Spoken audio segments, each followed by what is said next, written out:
The Battle of Prokhorovka was fought on July 12, 1943 near Prokhorovka, 87 kilometers southeast of Kursk, in the Soviet Union, during the Second World War. Taking place on the Eastern Front, the fighting was part of the wider Battle of Kursk, and occurred when the 5th Guards Tank Army of the Soviet Red Army attacked the II SS-Panzer Corps of the German Wehrmacht in one of the largest tank battles in military history. In April 1943, the German High Command began preparing for Operation Citadel, with the aim of enveloping and destroying the Soviet forces in the Kursk salient. The Soviet High Command, Stavka, learned of the German intentions and prepared a series of defensive lines along the routes of the planned German offensive. The Soviets also massed several armies deep behind their defenses as a reserve. This group, the Steppe Front, was to be used to launch their own counteroffensives once the German strength had dissipated. The 5th Guards Tank Army was the primary offensive formation of the Steppe Front. On July 5, 1943, the Germans launched their offensive. On the southern side of the salient, the German 4th Panzer Army, with Army Detachment Kempf on its eastern flank, attacked the Soviet defenses of the Voronezh Front. A week into the German offensive, the Soviets counterattacked. On the southern side of the salient near Prokhorovka, the 5th Guards Tank Army engaged the II SS-Panzer Corps of the 4th Panzer Army, resulting in a large clash of armor. The 5th Guards Tank Army was decimated in the attack, but succeeded in preventing the Germans from capturing Prokhorovka and breaking through the 3rd defensive belt to achieve operational freedom. The German offensive was later cancelled and their forces were withdrawn. The Red Army went on a general offensive and seized the strategic initiative on the Eastern Front, which it was to hold for the rest of the war.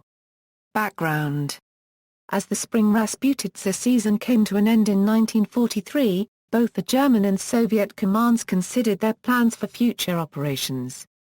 The Soviet Premier Joseph Stalin and some senior Soviet officers wanted to seize the initiative first and attack the German forces inside the Soviet Union, but they were convinced by a number of key commanders, including the Deputy Supreme Commander Georgy Zhukov, to assume a defensive posture instead. This would allow the Germans to weaken themselves in attacking prepared positions, after which the Soviet forces would be able to reposture and go on the offensive. A similar strategy discussion occurred on the German side, with Field Marshal Erich von Manstein arguing for a mobile defense that would give up terrain and allow the Soviets to advance, while the Germans launched a series of sharp counterattacks against their flanks to inflict heavy attrition. But for political reasons, Adolf Hitler insisted that the German forces go on the offensive, choosing the Kursk salient for the attack. On April 15, 1943, he authorized preparations for Untitled.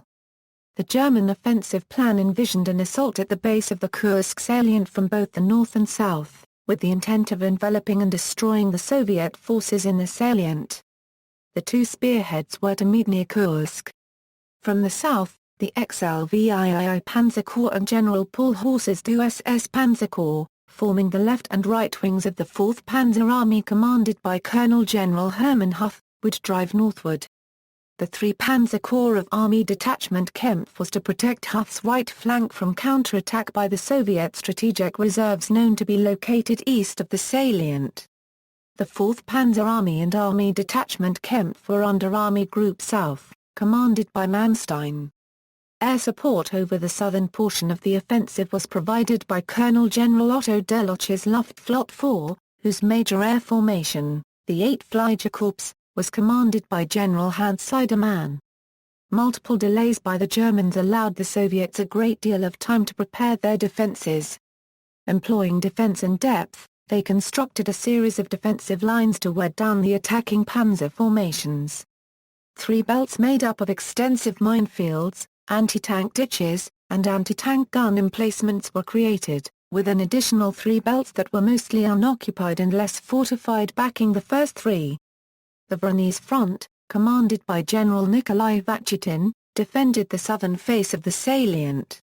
The Steppe Front, commanded by Colonel General Ivan Konov, formed the strategic reserve. It was to be held back until the time was right for the Soviet counteroffensive. This formation included Lieutenant General Alexei Zhidov's 5th Guards Army and Lieutenant General Pavel Rotmistrov's 5th Guards Tank Army. German advance leading up to Prokhorovka. The Germans launched their attack on the morning of July 5, 1943 and met heavy resistance. There were far more Soviet anti-tank guns, minefields, anti-tank ditches than had been anticipated, making a breakthrough more difficult to achieve. Furthermore, from the outset they were subjected to frequent counterattacks from Soviet tank units. Despite this, by the end of July 5 the II SS-Panzer Corps had advanced through the first defensive belt and reached a second, although the plan was to breach the first two belts and reach the third on the first day. Nonetheless, the Panzer Corps penetration caused great concern among Soviet commanders, compelling Vatutin to commit almost all of Voronezh Front's operational reserves by the end of the first day. To the southeast, 3 Panzer Corps met with stiff resistance as well and had great difficulty creating and maintaining a bridgehead across the northern Donets River. They eventually succeeded by the morning of July 6, but the delay in their advance kept them from protecting the east flank of the II SS-Panzer Corps.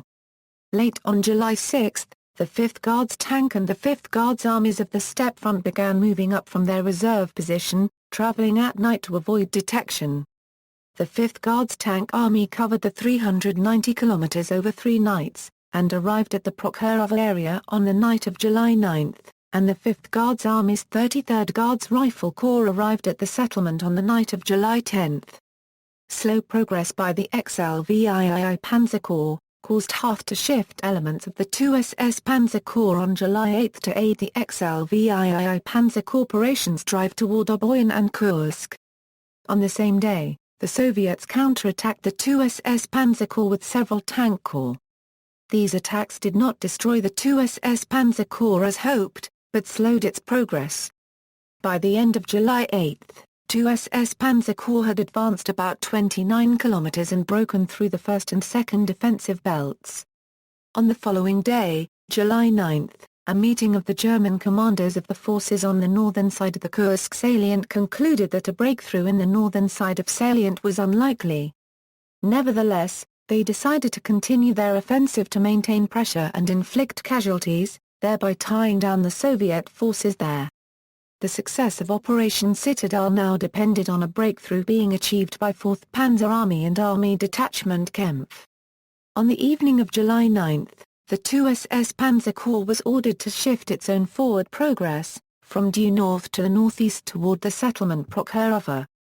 Hoth had formulated this move, and had discussed it with Manstein since early May, as he expected large Soviet armored reserve forces to arrive from the east, and he did not want his corps to be caught crossing the Sel when they arrived. The plan originally envisioned elements of XLVII Panzer Corps and 3 Panzer Corps joining in the attack toward Prokhorovka, but this could not be realized. The Soviet command, however, interpreted the change in direction to be a response to the heavy resistance the Germans had faced driving toward Oboyan, and believed the change indicated the German panzer forces were weakening. Soviet intelligence reports issued from 8 to July 9 reported that defensive works were being constructed by German infantry on the flanks of the 4th Panzer Army, and that German armored formations were not present in these locations, despite the fact that Soviet armored formations were situated opposite these flanks.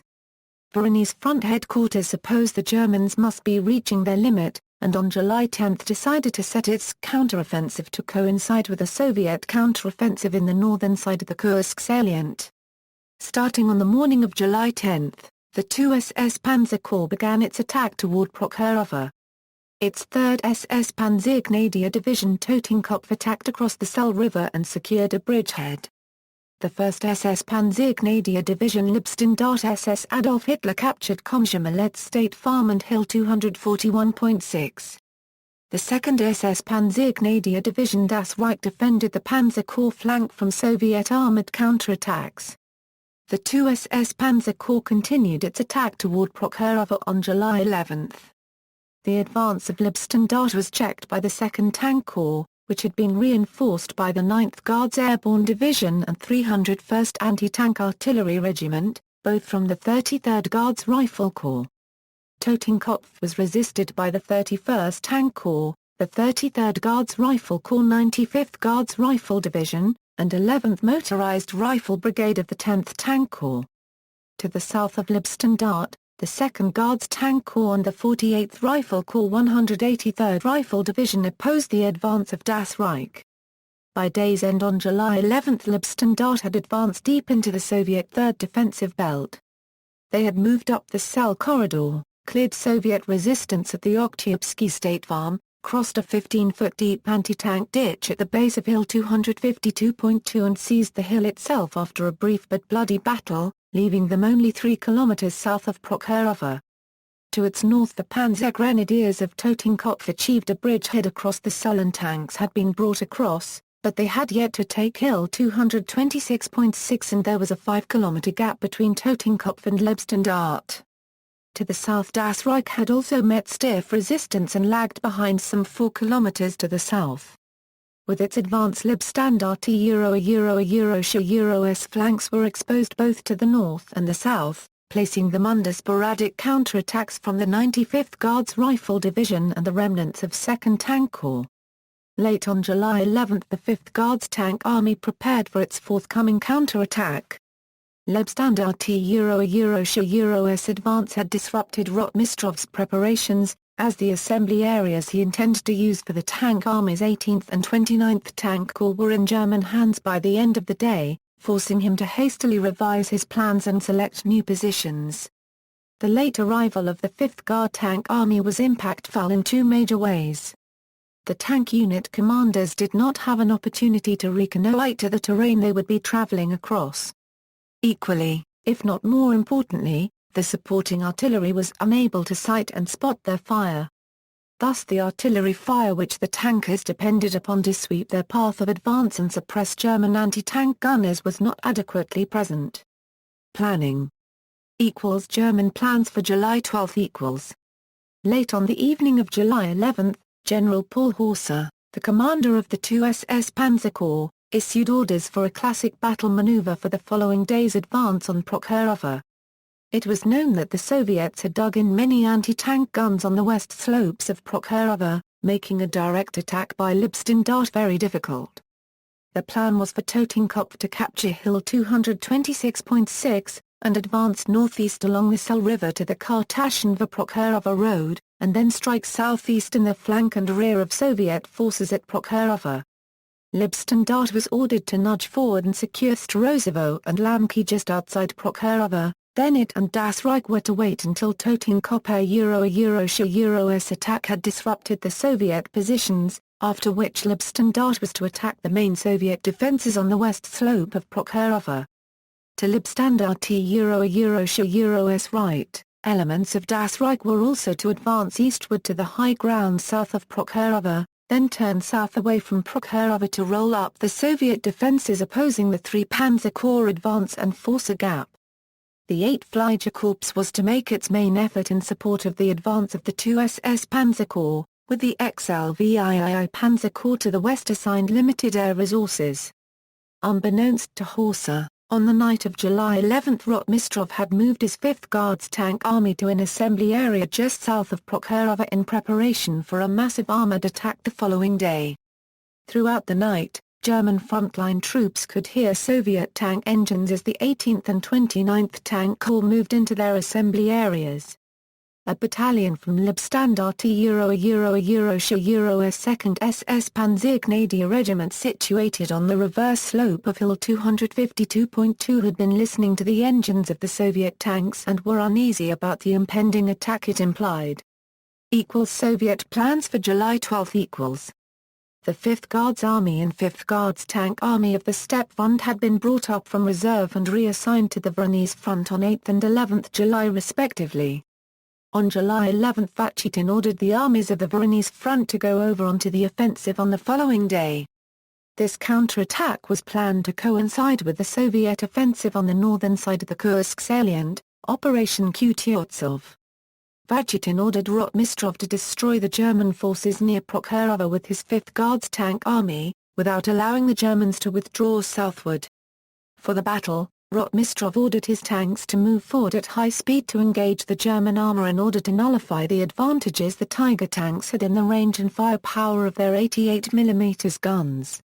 He believed the more maneuverable T-34 would be able to quickly close in and obtain effective flanking shots against the German heavy tanks.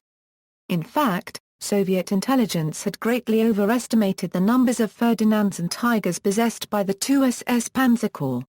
In actuality there were no Ferdinands with the 4th Panzer Army or Army Group South, as they were all deployed on the northern side of the Kursk salient with the 9th Army.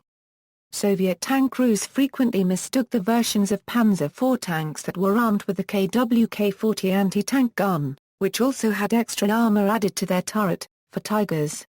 Therefore Soviet reports tended to overestimate the number of Tigers employed by the Germans during the Battle of Kursk. Soviet air support in the southern part of the salient was provided by the 2nd Air Army and the 17th Air Army, commanded by Lieutenant General Stepan Krasovsky and Lieutenant General Vladimir Sudets, respectively. However, the bulk of the air support was committed in support of Soviet units attacking XLVII Panzer Corps to the west of Prokhorovka and the 3 Panzer Corps to the southeast, and only limited numbers of aircraft were available to support 5th Guards Tank Army's attack. Rotmistrov's plans for a counterattack were threatened by events to the south. 3 Panzer Corps managed to cross the northern Donets at Rozhavets on the night of July 11, and were about 18 kilometers southeast of Prokhorovka, and advancing northwards. This threat jeopardized Rotmistrov's entire plan by threatening the rear of the 5th Guards Tank Army. Early on July 12, Vachutin ordered Rotmistrov to send reinforcements to the Soviet 7th Guards and 69th Armies facing the 3 Panzer Corps. He organized a task force under the command of his deputy, Major General Kuzma Trufanov, which consisted of the 26th Guards Tank Brigade from the 2nd Guards Tank Corps, the 11th and 12th Guards Mechanized Brigades from the 5th Guards Mechanized Corps, and the 53rd Guards Tank Regiment of the 5th Guards Tank Army. Other units of the Voronezh Front also joined the group on its way south. In doing so Rotmistrov committed over half of his army's reserves before the Battle of Prokhorovka had begun. Opposing forces disposition of German forces the German forces involved in the Battle of Prokhorovka were from the 3 Waffen-SS divisions of the II SS-Panzer Corps, Leibstandarte, Das Reich, and Totenkopf. On the evening of July 11, the serviceable armor strength of the II SS-Panzer Corps was 294 tanks and assault guns, which included 15 Tigers. The armored strength of Leibstandarte, Das Reich, and Totenkopf were 77, 95, and 122 tanks and assault guns respectively. 10 of the Tigers were to the north of the Sel River with Totenkopf, 4 were with Leibstandarte, and Das Reich had just 1. Leibstandarte had advanced the most deeply toward Prokhorovka and was situated in the center of the German position. A railway line, with a 30-feet-high railbed, divided the area of Leibstandarte division north and south. The bulk of the division was positioned to the north of the rail line, including the division's 1st SS Panzer Regiment and 2nd SS Panzergrenadier Regiment, as well as its reconnaissance, artillery and command units. To the south of the rail line was Leibstandarte Eurosche 1st SS Panzergrenadier Regiment, along with the division's 1st SS Panzerjagdkranzjäger Battalion. Das Reich was positioned to the southeast of Leibstandarte, and it protected the southern flank of the II SS Panzer Corps. Totenkopf was positioned to the northwest of Leibstandarte. The division's 3rd SS Panzer Regiment had largely crossed over the Sel in preparation for the assault. Leibstandarte placed its lightly armed 1st SS Panzer Reconnaissance Battalion in the 5-kilometer gap between it and Totenkopf to provide some flank protection. The unit was later buttressed by the division's 4 remaining Tigers, commanded by SS 2nd Lieutenant Michael Wittmann. Disposition of Soviet forces The main Soviet armored formation involved in the battle was the 5th Guards Tank Army, which controlled 5 corps by July 12, the 2nd Guards, 2nd, 5th Guards Mechanized, 18th and 29th Tank Corps. Altogether they fielded 793 tanks and 37 to 57 self-propelled guns for a total of approximately 840 armored fighting vehicles. About two-thirds of these tanks were T-34s, while the remainder were T-70 light tanks, with some 31 to 35 Churchill heavy tanks as well. Not all of the 5th Guards Tank Army was present in the Prokhorovka area during the battle, as part of the formation had been sent south to check the advance of the 3 Panzer Corps. The Soviet armor of the 5th Guards Tank Army including the newly attached 2nd Guards Tank Corps and 2nd Tank Corps, as well as the 5th Guards Mechanized Corps held in reserve that faced the II SS-Panzer Corps on July 12 was about 616 tanks and self-propelled guns. In addition, 5 artillery regiments, 1 artillery brigade, and 1 anti-aircraft artillery division were attached to the 5th Guards Tank Army for the assault. The main attack of the 5th Guards Tank Army was conducted against Lippstadt by its fresh 29th and 18th Tank Corps that had been brought up from the Soviet Strategic Reserve. These two Soviet tank formations together provided the greatest number of tanks in the attack, with the 18th Tank Corps fielding 190 tanks and self-propelled guns, and the 29th Tank Corps fielding 212 tanks and self-propelled guns. Infantry support to the 18th and 29th Tank Corps was provided by the 9th Guards Airborne Division. A portion of the 18th Tank Corps was directed against the eastern flank of Totenkopf as 6th SS-Panzer Grenadier Regiment AIK. On the southeastern wing of the 5th Guards Tank Army, Rotmistrov deployed the 120 surviving tanks of the 2nd Guards Tank Corps. Later on July 12 during the battle, the Tank Corporation's 26th Guards Tank Brigade with its estimated 40 tanks was sent south to face the 3 Panzer Corps. The 2nd Guards Tank Corps, supported by the remnants of the 2nd Tank Corps, was to attack Das Reich.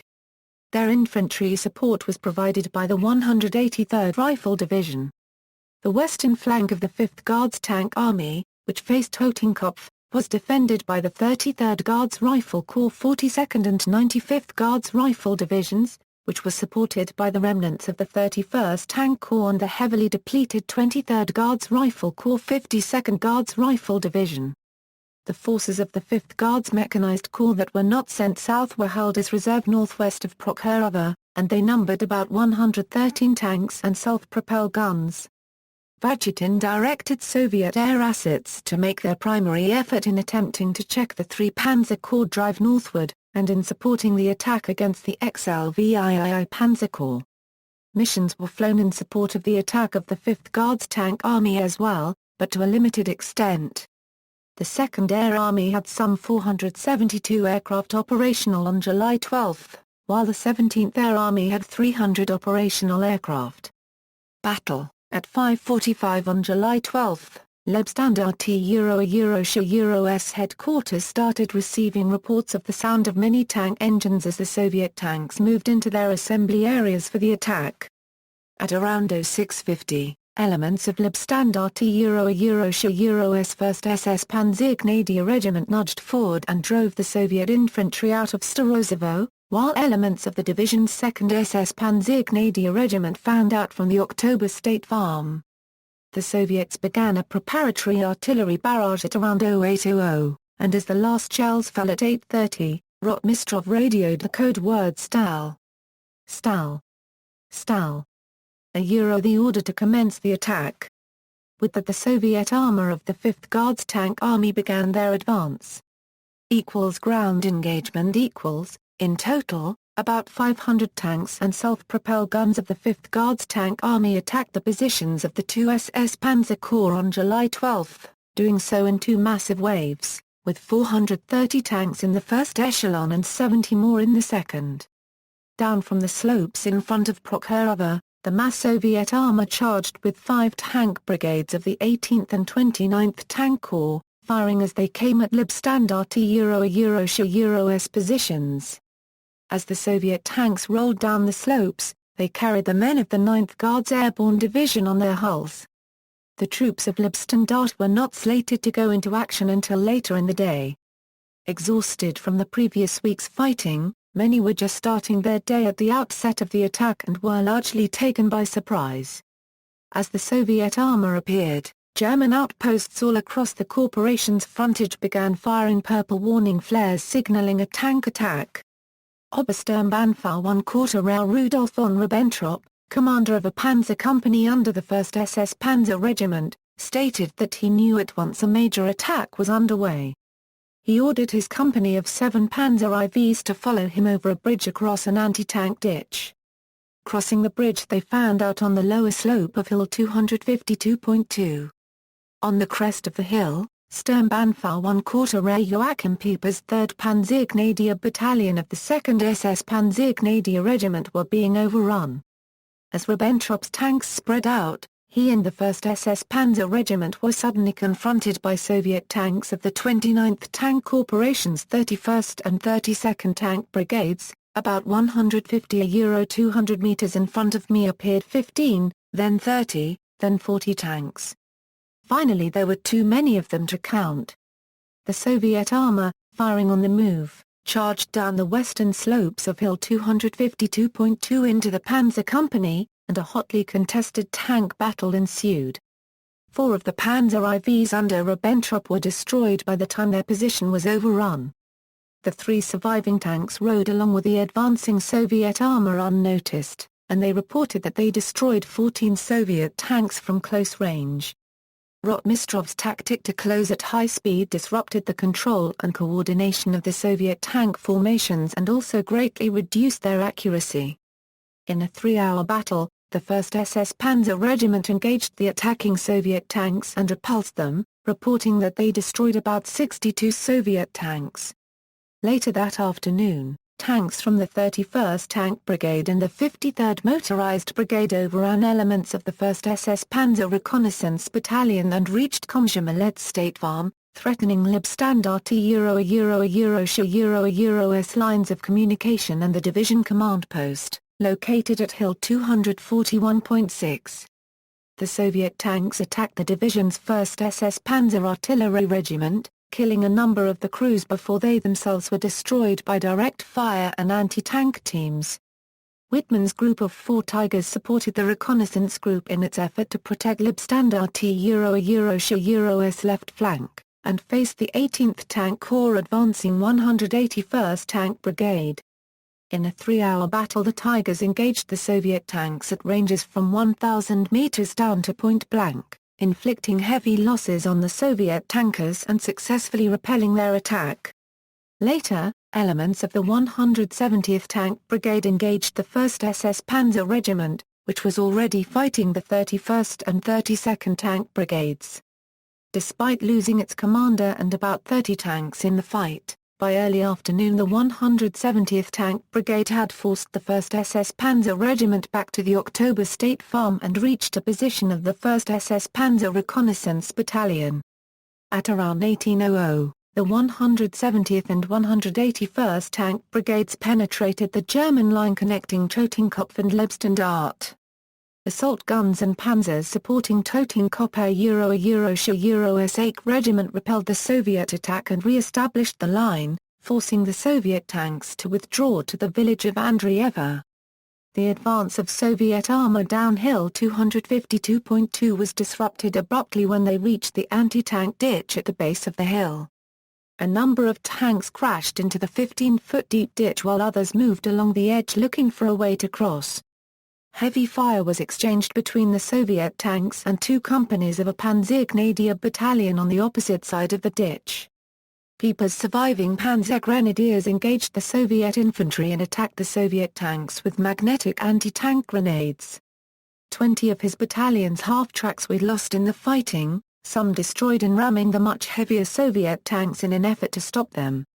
Eventually, due to heavy Soviet pressure and dangerously exposed flanks, Leibstandarte tactically withdrew from the October State Farm and established firmer defensive lines 1 kilometer to the south. Air combat The 2nd and 17th Air Armies flew 893 sorties compared to the 8th Flyger Corps's 654 sorties over the southern part of the salient. Of note, most of the Soviet sorties flown that day were flown against the XLVII Panzer Corps to the west and the 3 Panzer Corps to the south. Low clouds in the morning and thunderstorms in the afternoon inhibited air operations in Prokhorovka for both sides. Over the Prokhorovka battlefield the Luftwaffe gained control of the air. Formations of Stukas, including a small number of G2s experimentally equipped with 3.7 cm BK-37 cannon that were commanded by Staff Oberleutnant Currency and Hans Ulrich Rudel, attacked the Soviet formations, along with FW-190 fighter bombers and HS-129 ground attack aircraft equipped with 3 cm anti-tank cannon. The 31st Tank Brigade reported, "We suffered heavy losses in tanks through enemy artillery and aircraft." At 10:30 our tanks reached the Komsomolets State Farm, but due to continuous air attacks, they were unable to advance any further and shifted to the defense. The Tank Brigade also reported, "Our own air cover was fully absent until 13:00. The 5th Guards Tank Army reported, "The enemy's aircraft literally hung above our combat formations throughout the entire battle, while our own aircraft, and particularly the fighter aviation, was totally insufficient." Result of the engagement equals. By the end of the day, Liebstandarte still held Hill 252.2, but had been exhausted by the effort of turning back 5 tank brigades. To its left, Totenkopf had succeeded in capturing Hill 226.6 and had advanced along the northern bank of the Sel River to reach the Karteskeva-Prokhorovka Road, 8 kilometers northwest of Prokhorovka. It was in position to outflank the Soviet forces at Prokhorovka, but was under pressure from Soviet attacks and its hold on the forward ground was tenuous. Das Reich had been unable to push forward at all. Forced onto the defensive by the attacks of the 2nd Guards and 2nd Tank Corps, Das Reich was unable to conduct its planned offensive maneuvers.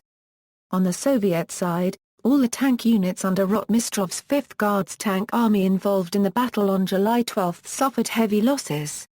Rotmistrov later wrote that the 29th Tank Corps lost 60% of its armor and the 18th Tank Corps lost 30% on July 12. A Soviet General Staff report recorded, thus on July 12, that the 5th Guards Tank Army failed to accomplish its assigned mission. As a result of the frontal attack, the Army's corps fought heavy battles against large enemy tank forces during which they were forced to assume defense. Rotmistrov was forced to shift the 18th and 29th Tank Corps over to defense and reinforce them with infantry. They dug more trenches, dug in some of their tanks, laid new minefields, prepared anti-tank strongpoints and massed artilleries. The 10th Guards Mechanized and 24th Guards Tank Brigades of the 5th Guards Mechanized Corps made preparations to push back Totenkopf the next morning. On the evening of July 12, Stalin dispatched Zhukov to Vatutin's headquarters as Stavka representative, in order to coordinate the Voronezh and Steppe Front's operations. Following the main engagement, on the night of July 12, Vatutin ordered Soviet forces to prevent any further German advance on Prokhorovka, destroy German forces that had advanced along the northern bank of the Sel River, and stop the 3 Panzer Corps from making further progress.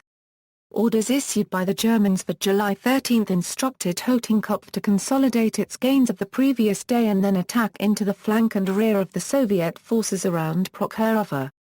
Liebstandarte was to strengthen its front line and coordinate its attack on Prokhorovka from the south with Totenkopf-S attack from the northwest. Das Reich was to consolidate and strengthen its front line and prepare for an offensive operation to link up with the 3 Panzer Corps. Further fighting around Prokhorovka. On the morning of July 13, the 10th Guards Mechanized and 24th Guards Tank Brigades, in cooperation with the 95th and 52nd Guards Rifle Corps, launched attacks against Totenkopf. These Soviet attacks preoccupied Totenkopf and prevented it from attacking south toward Prokhorovka. Around noon, Liebstandarte-S 1st SS-Panzer Reconnaissance Battalion was ordered to attack northward toward the Sel River to consolidate its front line with Totenkopf, while the division's panzer units were to attack toward Soviet positions northeast of the October State Farm toward Prokhorovka. The 1st SS-Panzer Reconnaissance Battalion attacked the defensive positions held by the 42nd Guards Rifle Division and the remaining armor of the 18th Tank Corps, while the panzer units attacked the defenses of 9th Guards Airborne Division and the 29th Tank Corps. These German attacks were repelled by massive anti-tank artillery fire. The 29th Tank Corps followed up with a counterattack and penetrated German lines, reaching Komsomolets State Farm before being beaten back by direct fire from German artillery. That afternoon, Totenkopf was ordered to abandon their positions northwest of Prokhorovka and return to more defendable positions around Hill 226.6. Soviet attempts to sever the narrow salient were unsuccessful, and Totenkopf completed its withdrawal by nightfall. German decision. On July 13 Hitler summoned Manstein and the commander of Army Group Center Field Marshal Gar von Quarter Nther von Kluge to his headquarters, the Wolfsansee in East Prussia. The Allied invasion of Sicily on the night of July 10, combined with the Soviet counteroffensive of Operation Kutuzov against the flank and rear of General Walter Model's Ninth Army in the northern side of the Kursk salient on July 12, and the violent attacks by strong Soviet forces at Prokhorovka the same day had caused Hitler to stop the offensive and shift forces to the Mediterranean theater. He ordered his generals to terminate Operation Citadel. Kluge welcomed the decision, as he was already in the process of withdrawing units of the Ninth Army from the northern side of the Kursk salient to deal with Soviet attacks on his flank. But Manstein was greatly disappointed. He argued that his forces were now on the verge of achieving a major breakthrough in the southern side of the salient. As he saw it, with his 3 Panzer Corps about to link up with the II SS-Panzer Corps at Prokhorovka, and with the XXIV Panzer Corps available as his operational reserve, they would be halting the offensive just at the moment when victory was in hand. With an eye toward the west, Hitler was unwilling to continue the offensive. Manstein persisted, proposing that his forces should at least destroy the Soviet reserves in the southern Kursk salient before Citadel was finally terminated, so the Soviet fighting capacity in the sector would be depleted for the rest of the summer. Hitler agreed to continue offensive operations in the southern salient until Manstein's goal was achieved. Operation Roland. Manstein hastily put together the plans for Operation Roland, realizing that he only had a few days to conduct the operation before he lost the II SS-Panzer Corps. The plan called for Das Reich to attack east and south and link up with 3 Panzer Corps, which would attack to the northwest. Totenkopf and Liebstendorf were to anchor the western and northern flanks of Das Reich, respectively. Once the link was achieved and the Soviet forces encircled, the Soviet defense would be crippled and Prokhorovka would likely fall shortly thereafter to the combined forces of the 2 Panzer Corps. The goal of the operation was to destroy the Soviet armored reserves massed in the southern sector of the Kursk salient, and thereby check Soviet offensive capacity for the rest of the summer. The orders for Operation Roland were issued in the closing hours of July 13, 1943. However, after Hitler's meeting with Manstein, Hitler countermanded the XXIV Panzer Corps deployment to the Kursk salient, sending them on July 14 to support the 1st Panzer Army to the south. The assault began at 4 o'clock on July 14. Following a brief artillery barrage, the 4th SS Panzergrenadier Regiment der Vorderquartiere of Das Reich struck out for the high ground southwest of Pravorot, evicting the remnants of the 2nd Guards Tank Corps from the village of Belenikino following violent house-to-house and hand-to-hand fighting. Das Reich a 2nd SS Panzer Regiment fought off a series of counterattacks and forced the Soviets to withdraw eastward to a new line. Zhukov ordered the 10th Guards Mechanized Brigade of the 5th Guards Mechanized Corps to reinforce the line. The 7th Panzer Division of the 3 Panzer Corps made contact with Das Reich, but Trufanov, commanding the Soviet forces in the gap, was aware of the threat and conducted a fighting withdrawal. The link-up failed to trap the Soviet forces, though they abandoned a substantial number of their anti-tank guns. Operation Roland failed to produce a decisive result for the Germans, and Totenkopf began withdrawing from its positions north of the Selle, following orders issued late on July 15, as the II SS-Panzer Corps assumed a defensive stance along its entire front. On July 17 the Soviet southwestern and southern fronts launched a major offensive across the Mias and Donets rivers against the southern wing of Army Group South, pressing upon the 6th and 1st Panzer Armies. In the early afternoon of July 17, Operation Roland was terminated with an order for the II SS-Panzer Corps to begin withdrawing from the Prokhorovka sector back to Belgorod. The 4th Panzer Army and Army Detachment Kempf anticipated the order and began executing it as early as the evening of July 16. Leibstandarte Euro-S tanks were distributed between Das Reich and Totenkopf, and the division was hastily redeployed to Italy, while Das Reich and Totenkopf were dispatched south to meet the new Soviet offensives. Casualties and losses. Losses are difficult to establish for either combatant. Tank losses attributed to the Germans vary, in part due to the Wehrmacht's methodology for counting and reporting equipment losses. Only equipment that could not be repaired or that had to be abandoned were counted as losses, but damaged equipment that could be recovered and repaired was simply listed as such. Likewise, reliable figures for tank and personnel casualties for the Soviets in the Battle of Prokhorovka are difficult to establish. German equals. The II SS-Panzer Corps reported 842 men killed, wounded, or missing for July 12. Since the Germans controlled the Prokhorovka battlefield until July 17, they were able to recover most of their disabled armored vehicles. German historian Karl Frieser attributed 3 to 5 permanent tank losses to the II SS-Panzer Corps for July 12, while a study by the U.S. Army unregistered Trademark S Center for Strategy and Force Evaluation attributed 6 permanent tank losses, not counting Panzer I and Panzer II light tanks or German assault guns. Archival data of the II SS-Panzer Corps showed that the Corps had 294 operable tanks and assault guns on the evening of July 11, and 251 on the evening of July 13.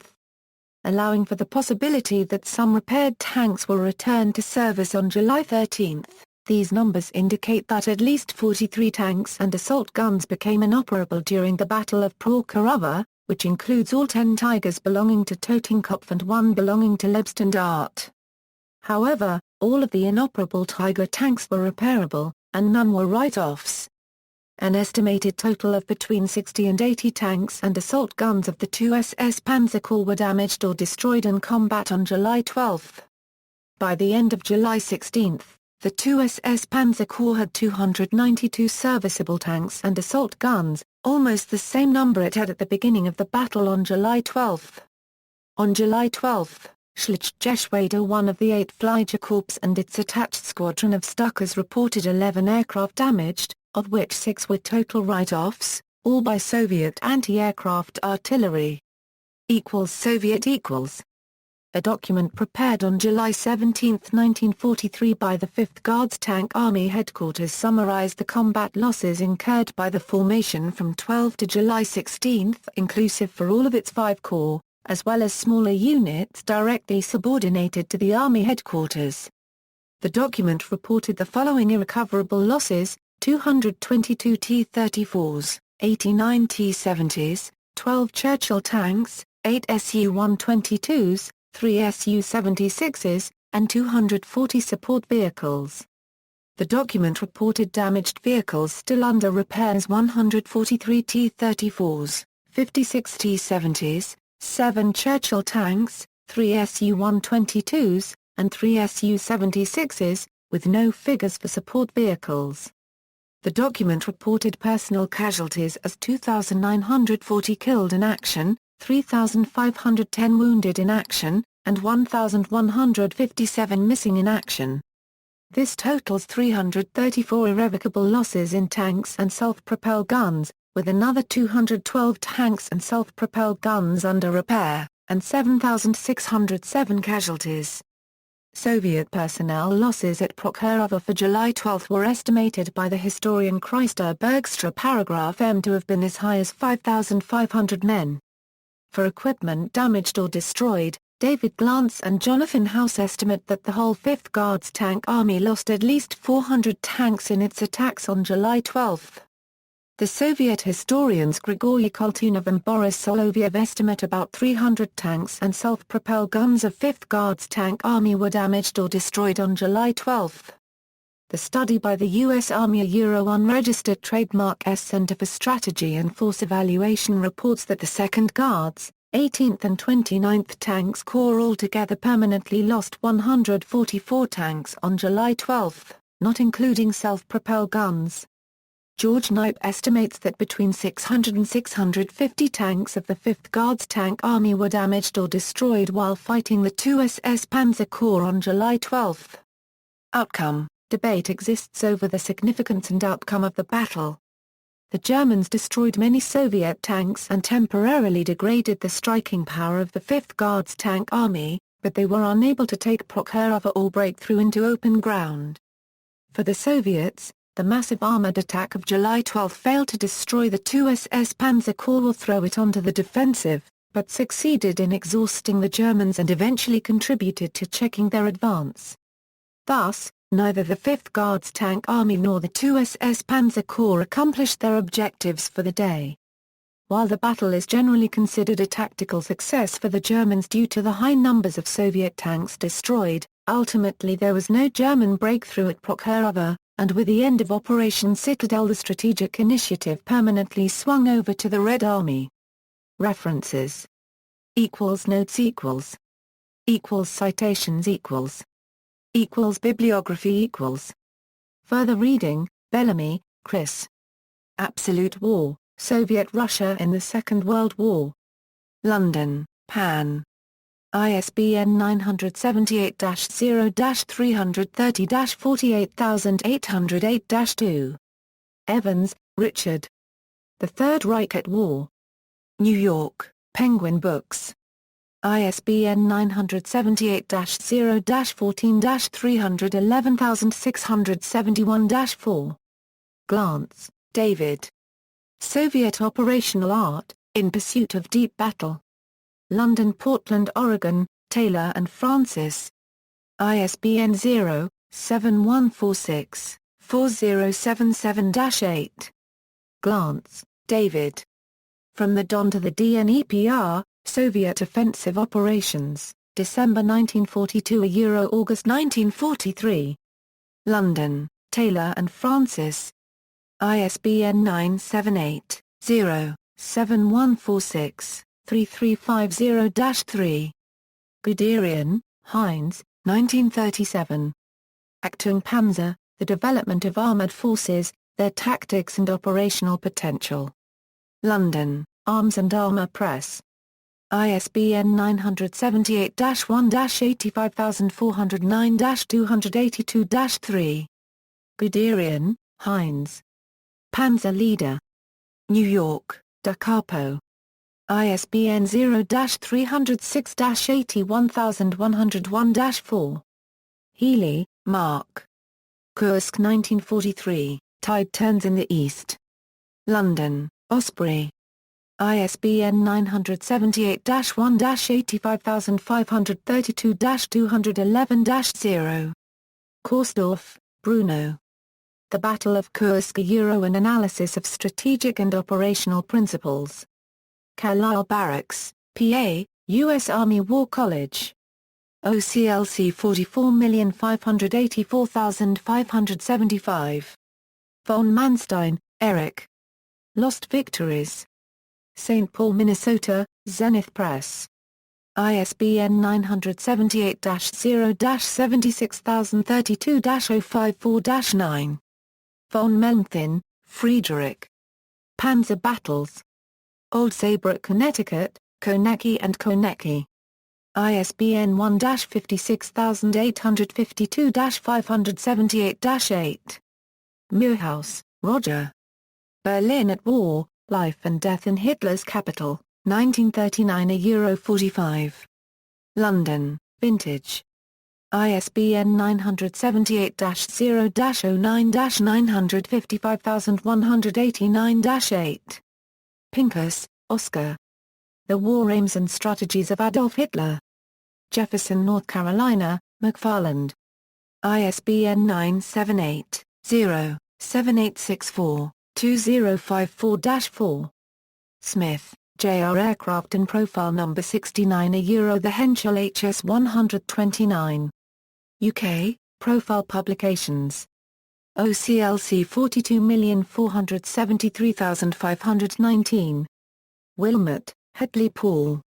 The Great Crusade, A New Complete History of the Second World War. New York, Free Press. ISBN 978-0-02-934715-7. Degree 1 quarter N florin Th 1 half, degree micron N euro Th to the first thin euro Th 3 quarters N 3 quarters N euro Th 3 quarters squared degree euro Th 1 half micron Th squared micron NN Th 1 half 3 quarters micron NN euro Th degree paragraph micron Th 1 half micron Th squared micron Th 3 quarters to the first squared 3 quarters to the first 1 half N, Prokhorovka euro the unknown battle of the Great War through 3 quarters N squared degree x N euro degree 1 half N micron no.